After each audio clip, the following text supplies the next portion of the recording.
Welcome to the video on the $140,000 income trap and whether you might be house poor at age 30. Today we will walk through the key benchmarks, the warning signs, and the exact steps to take to regain financial momentum. We will also include simple visuals, a couple of quizzes, and end with a clear action plan you can start using this week.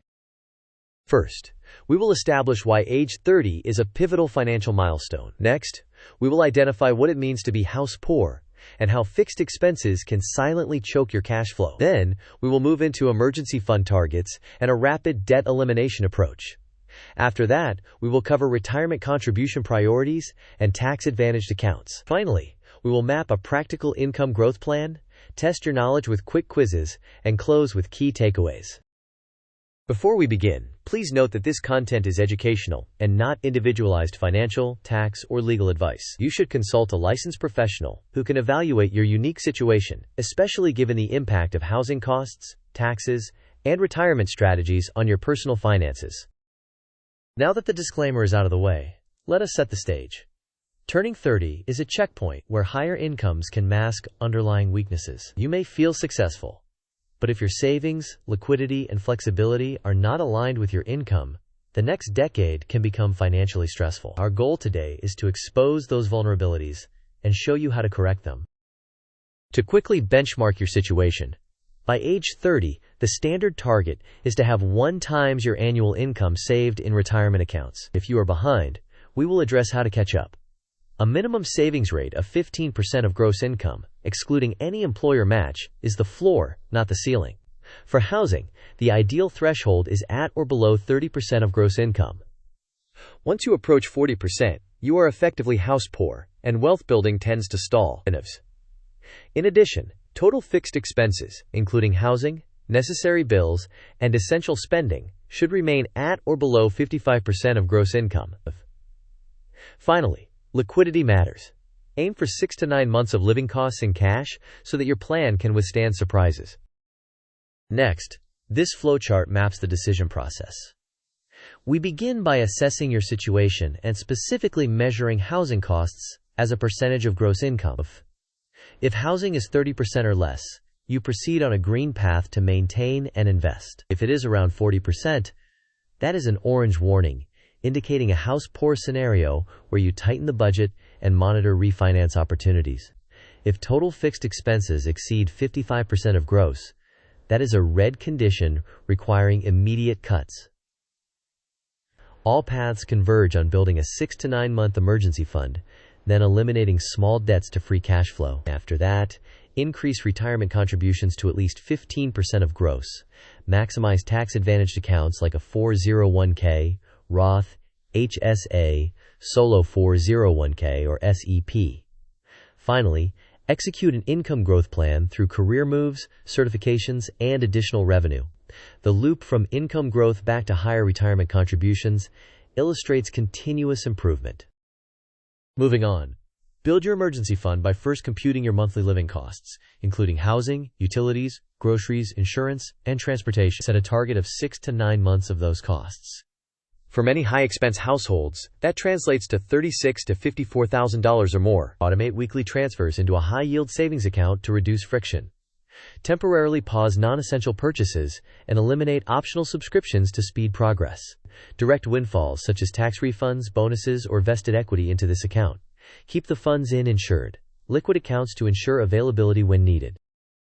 Here is a quick example to translate monthly living costs into a 6 to 9 month emergency fund. If you spend $4,000 per month, your 6-month target is $24,000, and your 9-month target is $36,000. At $5,000 per month, the targets rise to $30,000 and $45,000. At $6,000 per month, the targets are $36,000 and $54,000. At $7,000 per month, the targets are $42,000 and $63,000. Use your actual monthly total to set the correct goal. Quiz time. The question is, at what housing cost to gross income percentage are you typically considered house poor, causing wealth building to stall? The options are 25%, 30%, 40%, and 55%. You may pause the video now to think about the answer. We will discuss the answer in the next section of the video. The correct answer is 40%. When around 40% of your gross income goes to housing, you are effectively house poor, and your capacity to build wealth slows significantly. If you are behind on the 1x income retirement target by age 30, it is time to turn up contributions. Commit to at least 15% of gross income, not including any employer match. Then, prioritize tax efficiency by maximizing your available accounts. Here is a practical account priority stack. First, capture your employer match in a 401k or 403b. Next, max out your health savings account if you are eligible. Then, contribute to a Roth IRA using the backdoor method if necessary. After that, increase 401k contributions beyond the match. If you are self-employed, evaluate a solo 401k or SEP IRA to significantly raise your tax advantage space. Finally, add taxable brokerage investing for flexibility and additional savings capacity. This pie chart illustrates a typical $140,000 gross budget, where housing consumes 40%, taxes take about 24%, fixed bills and insurance 12%, groceries and transport 9%, investing and retirement 10%, and discretionary spending 5%. In this scenario, there is limited room to increase investments. The target is to push investing to at least 15% and reduce fixed costs where feasible. Practical tactics include auditing subscriptions, negotiating insurance rates, and tracking every recurring bill so you can eliminate waste. Let us contrast two households. The house poor profile has housing near 40% of gross income and total fixed expenses above 55%. Their savings rate is below 10%, and their emergency fund is 3 months or less. Cash flow is choppy, and stress is high. The balanced profile keeps housing at or below 30% and total fixed expenses at or below 55%. Their savings rate is 15% or greater, and they maintain a 6 to 9 month emergency fund. Cash flow is smoother and stress is lower. Next, eliminate minor debts to free cash flow. Begin by listing all balances and minimum payments. Target small student loans and lingering consumer debts first for quick wins. Automate payments immediately after each payday to prevent accidental spending. Apply the snowball method by rolling freed cash into the next debt until only the mortgage remains. Keep credit card balances at zero and avoid new auto loans. Here is a 12-month catch-up timeline. In months 1 through 3, build the emergency fund, cut fixed costs, and capture your employer match. In months 4 through 6, snowball small debts, raise your savings rate to 12 to 15%, and maximize your health savings account if eligible. In months 7 through 9, complete the emergency fund, increase 401k contributions beyond the match, and launch a side revenue project. In months 10 through 12, review progress, pursue a certification or raise, and push your savings rate to 15 to 20% or more. Because large fixed costs are often locked in, the most powerful lever is income growth.